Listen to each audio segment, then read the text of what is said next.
சக்தி. ஆன்மாவில் படியும் அழுக்குகள்.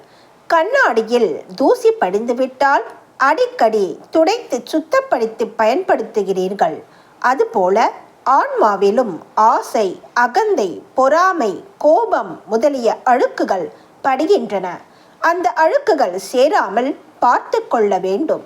ஆன்மாவை ஒருநிலைப்படுத்தி பக்குவப்படுத்த வேண்டும்.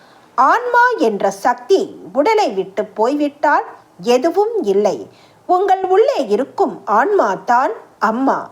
அம்மா தான் ஆன்மா. அன்னையின் அருள்வாக்கு. என்னுடைய அருள்வாக்கு என்ற பாத்திரத்தை பயன்படுத்தி எதிர்கால வாழ்வினை அமைத்து கொள்ள வேண்டும். எல்லோருக்கும் பகிர்ந்தளிக்க வேண்டும்.